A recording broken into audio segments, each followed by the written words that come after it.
প্রতিমণ্ডলী নেতৃবৃন্দ, একটা দুঃসংবাদ শুনেছেন মনে হয় আপনারা, তাই না? আওয়ামী লীগ সভানেত্রী শেখ হাসিনার কন্যা সায়মা ওয়াজেদ পুতুল উনি খুব অসুস্থ। এরপরে একটা সুসংবাদ আছে।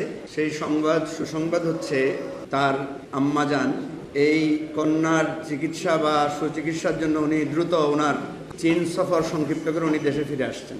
এরকম একটা, আমি সবসময় বলি একটা মাহফিলের কথা, একটা মাহফিলে বড় বড় হুজুররা যখন বক্তব্য রাখছিলেন, হঠাৎ করে একটা কুকুর মাহফিলের ভিতরে ঢুকে গেছে।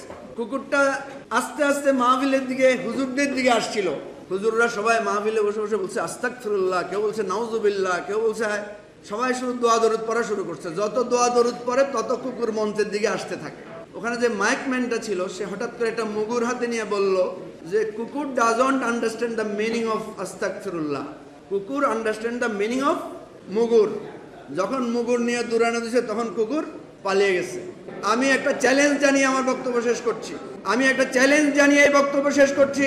আওয়ামী লীগের নেতাদেরকে বলবো, আপনারা তো বহু বলছেন যে 10টা চুক্তি করছেন, অনেক কিছু করছেন, ঠিক আছে, আপনারা 10টা চুক্তির সমর্থনে একটা সমাবেশ ডাকেন। আর আমরা যারা বলছি এটা গোলামির চুক্তি, আমাদের রাশেদ প্রধান সবসময় বলে যে একটাই নাকি চুক্তি, আসেন আমরা একটা সমাবেশ ডাকি, দেখা যাক আপনাদের সমাবেশে কত লোক হয়, আমাদের সমাবেশে কত লোক হয়। রাস্তাঘাট বন্ধ করেন, নৌকা টোকা বন্ধ করেন, কোনো অসুবিধা নাই, খালি ওই পুলিশের টিয়ার গ্যাস আর গোলাগুলি বন্ধ রাখেন। হারুন সাহেবকে কিছুদিন ওনার ভাতের হোটেলে বন্ধ থাকতে বলেন, আমরা সেই সমাবেশ ডাকেন। আপনারা যদি আমাদের সমাবেশের তুলনায় 1000 ভাগের 1 ভাগ লোক সমবেত করতে পারেন, চুক্তির প্রতিবাদে আমরা আর কোনো মিছিল করব না। আমরা আপনাদের ক্ষমতার ব্যাপারে আর চ্যালেঞ্জ করব না। চ্যালেঞ্জ করে বলতে চাই, আপনাদের সেই দিনের পরাজয়, সেই ব্যর্থতার নজির নিয়ে আপনাদেরকে ক্ষমতা ছাড়তে হবে। সাহস থাকলে চ্যালেঞ্জ নেন, আমরা মোকাবেলা করতে রাজি আছি। মায়ের মতো স্নেহ যার, পৃথিবীতে আমরা বহু রাষ্ট্র শাসকের খবর জানি যাদের কাছে পরিবারের চাইতে রাষ্ট্রের গুরুত্ব অনেক বেশি। পৃথিবীতে অনেক যোদ্ধার খবর আমরা জানি যারা যুদ্ধের ময়দানে নিজের সন্তানের মৃত্যু খবরকেও ম্লান করে দিয়ে যুদ্ধের ময়দানে সংগ্রাম করেছেন।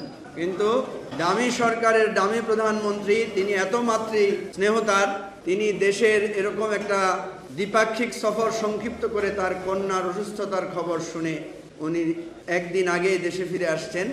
দুর্ভাগ্য হচ্ছে যে গত 10 থেকে 15 বছর ধরে আমাদের দেশটা অসুস্থ হয়ে আছে। তো দলগুলোর ঐক্য তো আছে মাশাআল্লাহ, আজকে তো একটা দারুণ ঐক্য। এই পাশে একটা লেবার পার্টি আছে, এই পাশে একটা লেবার পার্টি আছে। ওনারা কিন্তু এবার ব্রিটেনে ক্ষমতায় আসছে, এটা খেয়াল রাখেন।